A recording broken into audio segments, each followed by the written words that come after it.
बिस्मिल्लाहिर्रहमानिर्रहीम अस्सलाम वालेकुम डियर स्टूडेंट्स, उम्मीद है कि आप सब खैरियत से होंगे। My name is Adil Mehboob, I am your computer teacher और आज की इस वीडियो में हम चैप्टर नंबर 5 स्टार्ट करने जा रहे हैं। स्टूडेंट्स याद रखिएगा, ये चैप्टर बहुत इंपॉर्टेंट है पेपर पॉइंट ऑफ व्यू से। इसमें सबसे ज़्यादा मार्क्स का पेपर आता है और बड़ा इंटरेस्टिंग चैप्टर भी है। इसका नाम है कंप्यूटर आर्किटेक्चर।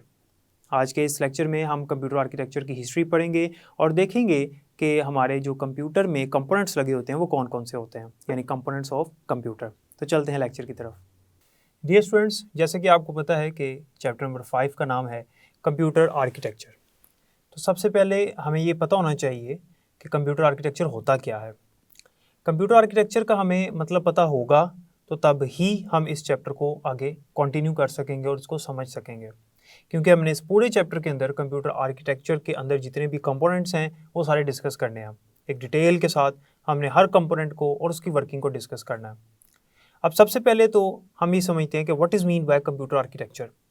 कंप्यूटर आर्किटेक्चर का मतलब ये होता है कंप्यूटर का एक स्ट्रक्चर, जो हमारा कंप्यूटर सिस्टम है उसका स्ट्रक्चर क्या है, उसकी बनावट क्या है, एक उसका ढांचा क्या है, उसके अंदर इस्तेमाल होने वाले कंपोनेंट्स कौन से हैं, कौन कौन सी डिवाइसेस हैं, कौन से वो कंपोनेंट्स हैं जो कंप्यूटर सिस्टम के अंदर लगे होते हैं और वो किस तरह से एक दूसरे के साथ कम्युनिकेट करते हैं। इस मुकम्मल स्टडी को हम कहते हैं computer architecture.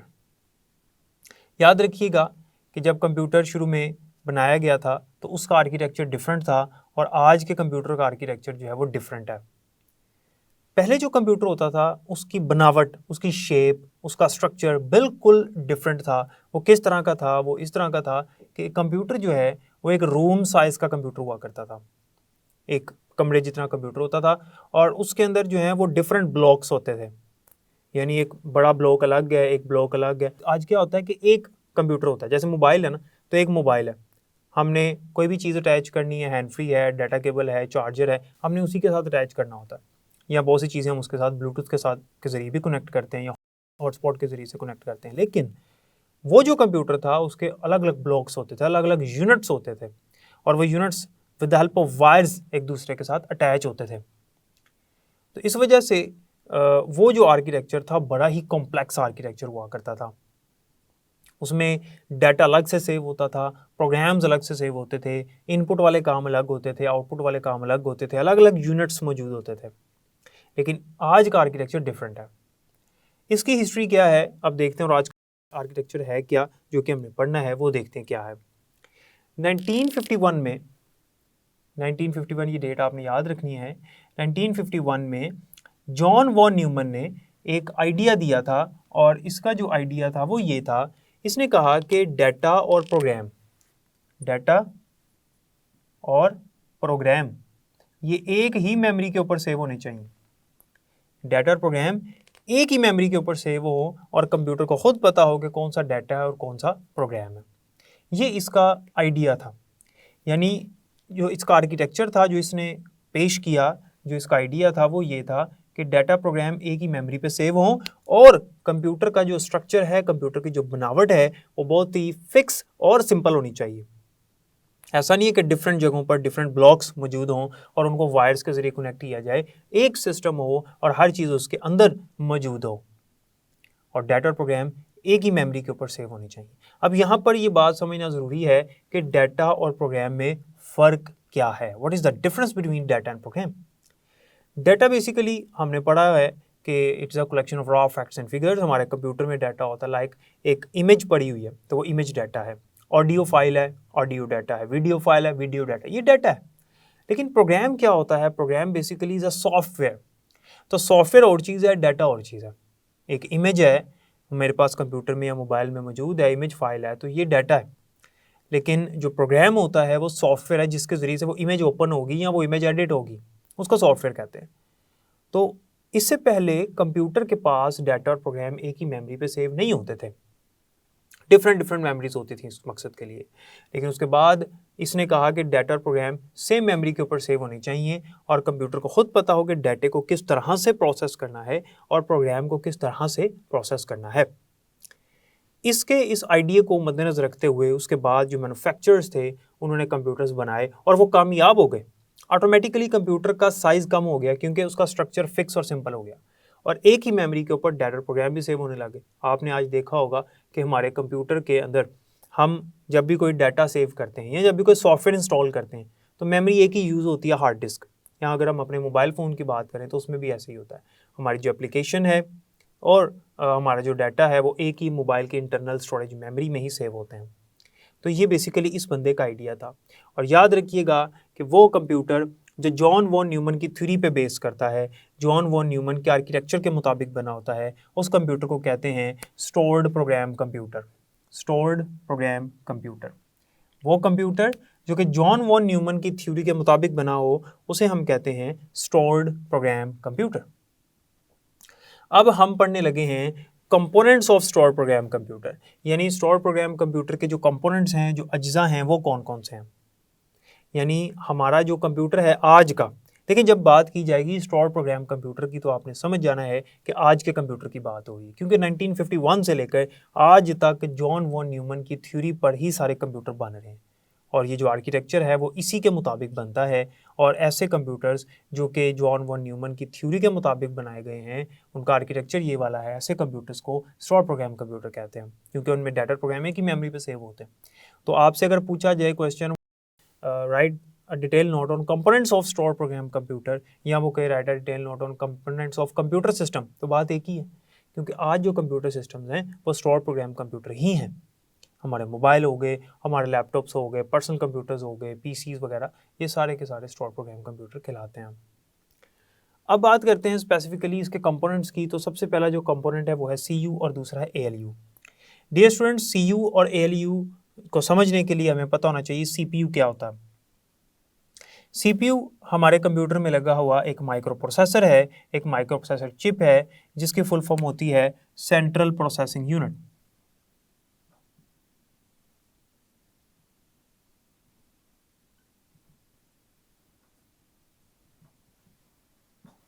Central processing unit. हमारे कंप्यूटर में एक छोटी सी चिप होती है जिसे हम कहते हैं माइक्रो प्रोसेसर, और इसी को सीपीयू कहते हैं। CPU basically is a brain of the computer, और इसको ब्रेन ऑफ द कंप्यूटर क्यों कहते हैं वो अभी आपको समझ आ जाएगी। ये जो हम टॉपिक पढ़ रहे हैं components of store program computer, इससे बिल्कुल वेरी नेक्स्ट टॉपिक हमारा सीपीयू का ही है, तो वो मैं अभी आपको इसके साथ ही समझाने लगा हूँ, क्योंकि यहाँ पर जिक्र है सीयू एलयू का, साथ ही आपको इसकी भी समझ आ जाएगी इंशाल्लाह। सीपीयू जो होता है इसके अंदर दो इसके पार्ट्स होते हैं। Number 1 is CU and number 2 is ALU. CU की फुल फॉर्म होती है कंट्रोल यूनिट और एएलयू की फुल फॉर्म होती है arithmetic logical unit. Control unit क्या करता है दोनों सीपीयू के पार्ट, दोनों काम सीपीयू ही कर रहा है, लेकिन इसके अंदर इसके दो डिस्ट्रीब्यूशन हुई है, एक सीयू है और एक एएलयू है। सीयू की फुल फॉर्म होती है कंट्रोल यूनिट। ये सीपीयू का वो पार्ट है जो कि बाकी तमाम कंपोनेंट्स को डायरेक्शंस देता है, यानी खुद कुछ प्रोसेस नहीं करता, जबकि बाकी डिवाइसेस को, बाकी कंपोनेंट्स को, लाइक रैम है, रोम है, इन कंपोनेंट्स को काम कहता है करने के लिए कि किस कंपोनेंट ने क्या काम करना है। ये काम है सीयू का, ये डायरेक्शंस देता है, ये एक मैनेजर की तरह काम करता है कि इसने सारे कंपोनेंट्स को काम कहने, इसके बगैर बाकी कंपोनेंट्स काम भी नहीं करेंगे, क्योंकि इंस्ट्रक्शंस यहाँ से आ रही हैं कि किसने क्या काम करना है।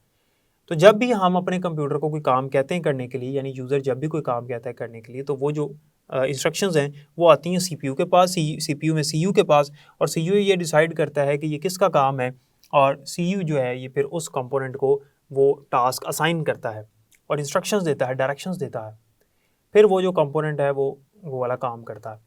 तो सीयू जो है बेसिकली ये कंट्रोल यूनिट है और ये बाकी की चीज़ों को मैनेज कर रहा है। यही वो कंपोनेंट है सीपीयू का जिसकी वजह से सीपीयू को कहा जा रहा है brain of the computer.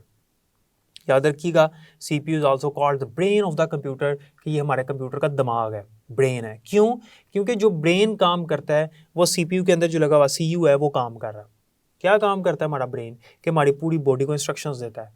Brain जो है वो हमारी बॉडी के पार्ट्स को इंस्ट्रक्शंस दे रहा है। मैं जो कुछ बोल रहा हूँ, जिस तरह से जेस्चर्स कर रहा हूँ, ये सारी इंस्ट्रक्शंस मुझे यहाँ ब्रेन से आ रही हैं।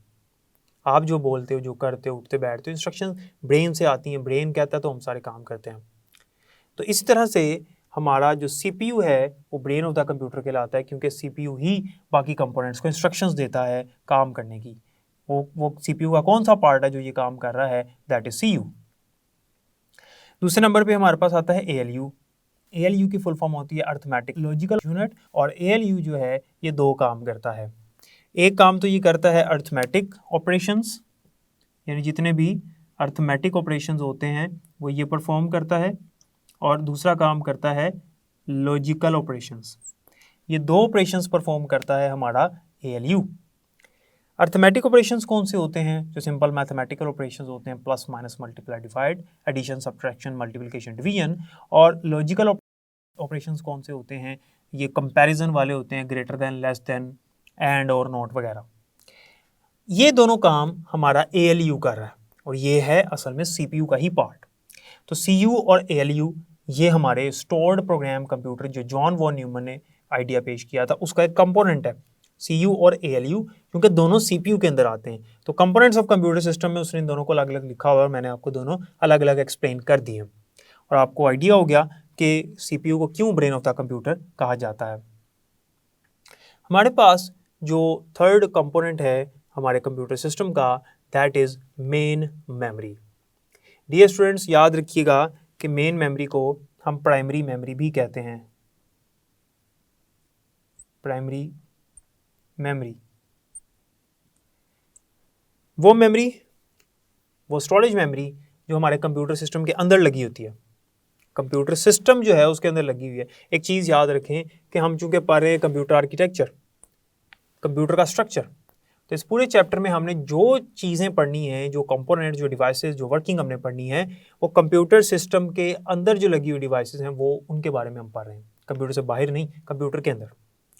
तो मेन मेमोरी वो मेमोरी होती है जो कंप्यूटर सिस्टम के अंदर मौजूद होती है, और इसको प्राइमरी मेमोरी भी कहते हैं। और आपने याद रखना है कि मेन मेमोरी जो है ये working area of the computer कहलाती है, यानी कंप्यूटर का वर्किंग एरिया जो हर टाइम वर्किंग की हालत में रहता है। और मेन मेमोरी को हमारा कंप्यूटर यूज़ करता है अपना डाटा स्टोर करने के लिए। हम लोग यानी यूज़र्स इसको यूज़ नहीं करते, इसमें हम अपना डाटा स्टोर नहीं करते। मेन मेमोरी की एग्जांपल हमारे पास रैम है, रोम भी मेन मेमोरी की एग्जांपल कही जा सकती है। हमने कभी भी रैम में डाटा स्टोर नहीं किया, हमने कभी भी रोम में डाटा स्टोर नहीं किया। हम लोग जो डाटा स्टोर करते हैं वो hard disk, USB, flash drive, memory cards वगैरह इनमें स्टोर करते हैं। ये मेन मेमोरी में नहीं आती, ये सेकेंडरी मेमोरीज होती है। तो मेन मेमोरी जो है इसमें CPU अपना डाटा स्टोर करता है, इसमें कंप्यूटर अपना डाटा स्टोर करता है, CPU इससे काम लेता है। और CPU के अपने काम कौन से हैं? वही हैं जो हमने उसको कहे हुए हैं करने के लिए, तो वो इससे करवाता है एक्चुअली, और इसमें स्टोर करवाता है।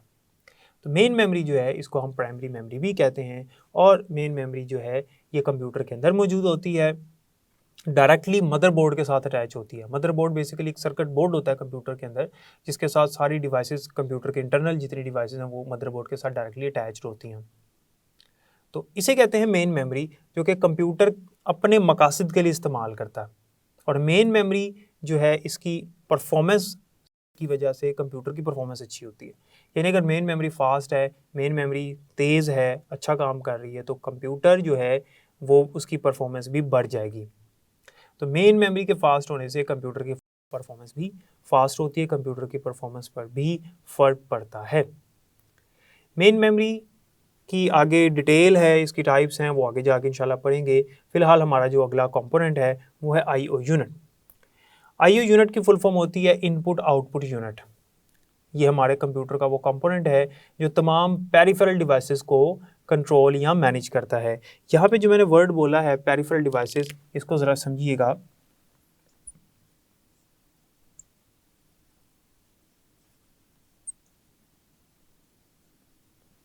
पेरिफेरल डिवाइसेस का मतलब होता है input output devices, IO devices. Input output devices यानी वो डिवाइसेस जो कि इनपुट हैं और वो डिवाइसेस जो आउटपुट है, यानी इनपुट डिवाइसेस और आउटपुट डिवाइसेस ये किस कैटेगरी में फॉल करती हैं? पेरिफेरल डिवाइसेस में फॉल करती हैं। यानी इनपुट और आउटपुट डिवाइसेस के लिए एक टर्म इस्तेमाल होती है, that is peripheral devices. Input devices से आने वाला डाटा जो कंप्यूटर की तरफ आ रहा है, जो हम लोग इनपुट करते हैं, और आउटपुट डिवाइसेस की तरफ जाने वाला डाटा जो कंप्यूटर हमें दिखाता है, लाइक मॉनिटर स्क्रीन पे, डिस्प्ले स्क्रीन कोई भी हो सकती है, लाइक प्रिंटर, प्लॉटर्स वगैरह, स्पीकर्स, इनकी तरफ भेजा जाने वाला डाटा, ये इन सब को कंट्रोल और मैनेज कौन करता है? इन सब को कंट्रोल और मैनेज करने वाला जो यूनिट है हमारे कंप्यूटर में वो IO यूनिट होता है। ये CPU को असिस्ट करता है और इनपुट और आउटपुट के तमाम मामलात को कंट्रोल और मैनेज करता है। IO यूनिट जो है इसकी वजह से कंप्यूटर और CPU की जो परफॉर्मेंस है वो बेहतर हो गई है। एक टाइम था जब कंप्यूटर में IO यूनिट नहीं होता था, उस टाइम पे CPU ही ये सारे मामला डील करता था, यानी CPU ही IO डिवाइसेस को कंट्रोल और मैनेज करता था, यानी जितनी पेरिफेरल डिवाइसेस हैं उनको CPU कंट्रोल और मैनेज करता था। लेकिन अब जो है वो IO यूनिट मौजूद है जो कि CPU को असिस्ट करता है IO डिवाइसेस के सारे मामलात में। तो इनपुट डिवाइसेस से आने वाला डाटा और आउटपुट डिवाइसेस की तरफ जाने वाले डाटे को हमारा जो IO यूनिट है वो कंट्रोल और मैनेज करता है। And the last component of solve program computer is बस इंटरकनेक्शन। बस इंटरकनेक्शन पे भी एक डिटेल टॉपिक है, इसके टाइप्स हैं वो आगे जाके इंशाल्लाह पढ़ेंगे, लेकिन फिलहाल ये समझना ज़रूरी है कि बस इंटरकनेक्शन है क्या। आसान अल्फाज में समझाऊँ, चैप्टर नंबर 3 में भी हमने पढ़ा था कि हमारे पास जब कम्युनिकेशन होनी होती है तो दरमियान में कोई मीडियम होता है, वो वायर्ड या वायरलेस होता है। तो कंप्यूटर के अंदर जो डिवाइसेस लगी हैं, कंप्यूटर के अंदर जो कंपोनेंट्स लगे हैं, जैसे हमने ये पढ़ा CPU पढ़ा, हमने मेन मेमोरी डिस्कस की, हमने IO यूनिट पढ़ा, इनके दरमियान में जो कम्युनिकेशन होनी है वो किसके ज़रिए से होनी है? दरमियान में कोई मीडियम होगा जिसके ऊपर से इंस्ट्रक्शंस एक जगह से दूसरी जगह पास होंगी, जिसके ज़रिए से डाटा एक जगह से दूसरी जगह पास होगा। उस मीडियम के थ्रू ही हमारा जो CPU है वो बाकी कंपोनेंट्स को इंस्ट्रक्शंस पास आउट करेगा। तो वो जो मीडियम है, वो जो कलेक्शन ऑफ वायर्स हैं, सेट ऑफ पैरेलल वायर्स हैं, उन्हें हम कहते हैं बस इंटरकनेक्शन। कंप्यूटर सिस्टम के अंदर जितने भी कंपोनेंट्स हैं, उन कंपोनेंट्स के दरमियान में आपस में जो कम्युनिकेशन करवाने के लिए हमारे पास जो वायर्स इस्तेमाल होती हैं, कलेक्शन ऑफ वायर्स इस्तेमाल होती हैं, उसे हम कहते हैं बस इंटरकनेक्शन। अब इसके अंदर भी बसेस की डिफरेंट टाइप्स होती हैं, वो आगे जाके पढ़ेंगे। अब ये जो बसेस होती हैं ना, ये इस तरह से होती हैं कि ये जो वायर्स होती हैं ना, सिंपल हम जो वायर्स इस्तेमाल करते हैं, जो आप अपने इर्द गिर्द देखते हैं वायर्स वगैरह, ये उस तरह की वायर्स नहीं होती। इनके ऊपर डाटा फ्लो करता है डिस्क्रीट करंट में, यानी करंट कभी प्रेजेंट होता है, कभी एब्सेंट होता है। इसी चीज़ को 0-1 कहते हैं, ये हम पहले चैप्टर नंबर 3 में भी पढ़ चुके हैं। तो इसे कहते हैं बस इंटरकनेक्शन। जितना भी डाटा है कंप्यूटर के अंदर जो फ्लो करता है एक जगह से दूसरी जगह, वो बसेस के ऊपर से ही फ्लो कर रहा होता है। ये बहुत ही छोटी, बारीक, लेकिन बहुत ज़्यादा वायर्स होती हैं, कलेक्शन ऑफ वायर्स होती हैं और पैरेलल वायर्स होती हैं। इनके ऊपर से एक टाइम पे कई बिट्स का डाटा, सेवरल बिट्स का डाटा इकट्ठा ट्रैवल हो सकता है। और आपको याद होगा चैप्टर 3 में भी हमने पढ़ा था कि कंप्यूटर सिस्टम के अंदर जो डाटा ट्रैवल होता है वो पैरेलल ट्रांसमिशन का होता है, यानी कई बिट्स का डाटा इकट्ठा एक जगह से दूसरी जगह ट्रैवल हो सकता है।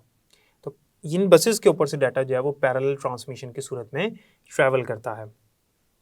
तो स्टूडेंट्स, जैसा कि आपने देखा कि जॉन वॉन न्यूमन ने जो आर्किटेक्चर पेश किया था वो आज तक इस्तेमाल हो रहा है, और कितना वो ज़बरदस्त आर्किटेक्चर है कि एक ही ब्लॉक के अंदर एक ही फिक्स कंप्यूटर में हर चीज़ अवेलेबल है और डाटा प्रोग्राम एक ही मेमोरी में सेव होते हैं। आपने ये डेट और जॉन वॉन न्यूमन का नाम भी याद रखना है। इसके अलावा हमने पढ़ा कि वो कंप्यूटर जो जॉन वॉन न्यूमन की थ्योरी पे बेस करता है, उस कंप्यूटर को स्टोर प्रोग्राम कंप्यूटर कहते हैं। और हमने देखा कि ऐसे कंप्यूटर के कंपोनेंट्स कौन से होते हैं, यानी आज जो हमारा कंप्यूटर है उसमें कौन कौन से कंपोनेंट्स इस्तेमाल हो रहे हैं। बाकी इंशाल्लाह नेक्स्ट लेक्चर में पढ़ेंगे। अपना ख्याल रखिएगा। अल्लाह हाफिज़।